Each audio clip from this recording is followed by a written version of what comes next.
pag-usapan natin si Mocha Mocha. Nagkakaroon po ako ng update regarding sa application po ni Mocha Mocha ngayon. Dahil isa po ito talaga sa pinutakte sa comment section ko sa mga Mocha Mocha loan videos. Ano po mag-proceed, no? Yes po, alam ko po na si Mocha Mocha po is a revoked loan app na ito. So meron pong binaba ang SEC noong April 2024 na kinansel nga po nila yung lisensya to operate nga po itong si Copperstone Lending Corporation, which is under nga po dito si Mocha Mocha Loan App. Pero si Mocha Mocha Loan App patuloy pa rin po nagre-reflect pa rin siya under ni Copperstone Lending sa registered lending companies po. So may pababa-baba pa ng revocation po si SEC nito, pero hindi naman ata reliable kasi nandyan pa rin. Existing pa rin talagang loan app ngayon. Alam niyo yan, patuloy pa rin siya nagpo-promote, patuloy pa rin naman siyang maraming mga borrowers talaga. Marami pa din talagang tumatangkilik sa kanya hanggang ngayon. Kasi nga ito si Mocha Mocha is nagbago nga naman. Dahil nag-e-exist pa rin itong si Mocha Mocha, tuloy natin itong sinisilip, no? Kung kumusta ba itong loan app na ito. Kasi sabi ko nga sa inyo before, ito yung loan app guys na lahat approve. Yes, parang hindi tayo na-disapprove dito sa Mocha Mocha. Once na nag-apply talaga tayo. So FYI, si Mocha Mocha po is nag-update siya noong December 2024. So bagong-bago lang. So ano kayang update ni Mocha Mocha? Kaya nga this time silipin natin. Sa last video ko, nag-attempt ako talaga na mag-cash loan dito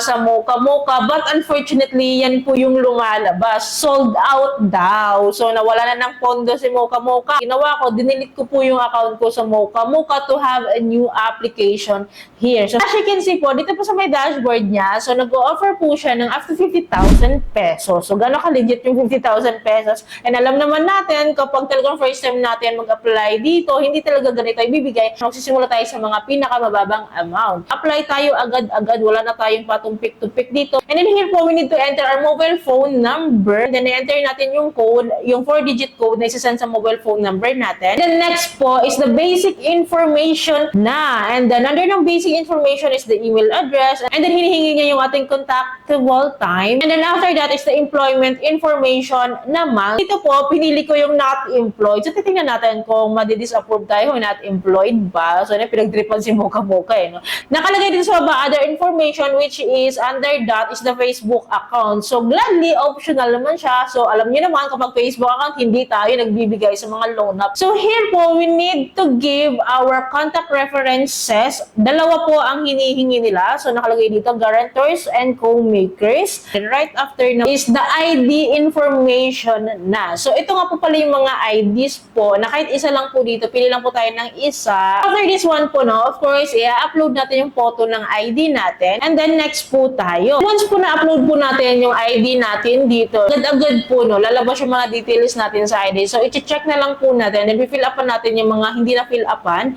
And then i-review po natin mabuti kung tama po yan. Next step po is the withdrawal info na agad. So pipili tayo dito kung through e-wallets ba or through online bank or bank transfer ba. So si Gcash yung pipiliin natin. So agad-agad meron tayong offer. Sabi ko sa inyo, hindi pinag-iisipan ni Mocha Mocha yung offer eh. System generated kasi, so agad-agad talaga. Once na may nag-apply dito, agad-agad may offer talaga. Agad. Ang offer nila po sa akin is 3,200 pesos. Yes po. Ang long terms po is up to 5 terms. So, nag-start siya sa 3 terms, then 4 terms, then 5 term. Then, yung pinaka-exciting part po dito, itong ating loan repayment po, magkano yung interest rate. Nakalagay din dito sa loan terms niya, up to 180 days to pay eh. So, makikita natin, malalaman po natin yan. May minimum amount of cash loan po ako na 2,000. And then, the maximum amount of cash loan ko po is 3,200 pesos. So, kapag ganito kasi, itry natin yung pinakamaliit na amount. Itry lang natin tong 2,000 pesos. So, after this one, no, click natin tong 5 terms. Yun natin tong repayment breakdown po natin. As you can see here, meron akong 5 terms nga po dito. Itong 5 terms po na ito, na-explain ko sa inyo ha.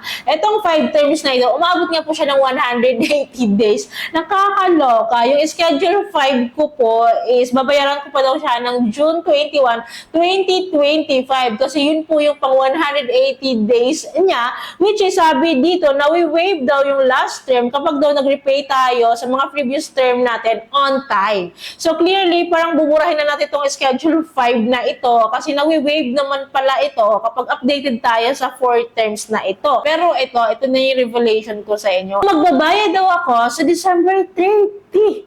7 days to pay lang, guys. Every 7 days, yung interval of payments ko here. From Schedule 1 to Schedule 2, by January 6 na daw yung next payment ko, which is 7 days nga. After 7 days, January 13, Schedule 3 ko yung babayaran. So, after 7 days again, sa Schedule 4, January 20, diba? Every 7 days, nakakaloka ka muka-muka. Kasi alam niyo sa previous vlog ko regarding muka-muka, every 15 days yung long term siya. Meron pa nga ako atang na-feature na every 30 days, nag-iiba-iba yung repayment plan ni muka-muka. Kaya bantayan nyo yun, huwag kayong basta-basta mag-loan dito. Titignan nyo yung interval dito sa Schedule 1, 2, 3, 4, 5 na yan. No? Matuto kayong magbilang no, ng repayment plan kung gaano katagal yung interval. Kasi dito nagulat ako, 7 days lang. Every 7 days magbabayad ka. So clearly, itong Schedule 1 to Schedule 4, 1 month to pay lang siya. Actually, almost 1 month to pay lang.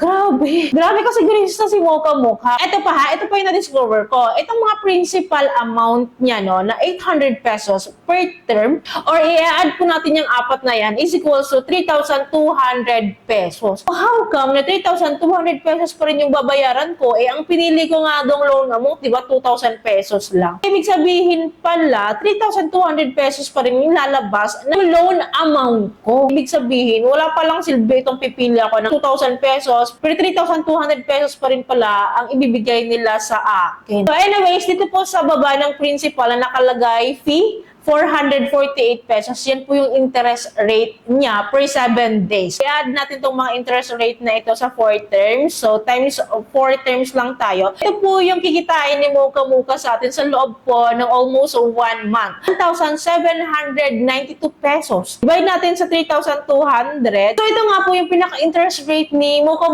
sa akin. 56% for almost a month. Grabe! Ang taas daw. Kahit anong terms po ang piliin natin dito, kahit 3 terms to pay or 4 terms to pay po, para-parehas lang po. Ang interval na po is 7 days to pay, para-parehas lang din po sila ng interest rates po. Kaya nga po sinilip ko ang kanyang disclosure statement, and then nakalagay nga po dito, no, na may loan amount nga po ako na 3,200 pesos. Under po ng charges and interest po is the service fee. May kinukuha po siyang 1,299 pesos payable on the due date of the loan. Grabe, ang lala ng service fee niya. Mas malala pa sa interest rate kasi ang interest rate niya nga lang daw is 0.1% per day. Malabas na 3.2 pesos a day lang daw yung interest rate ko. Mababa yung interest rate. Pero palong-palo sa service fee. Anyways, yung net proceeds of loan ko daw is buo ko naman po siyang matatanggap daw na 3,200 pesos. Good thing buo siya. Pero ang hindi masaya is the service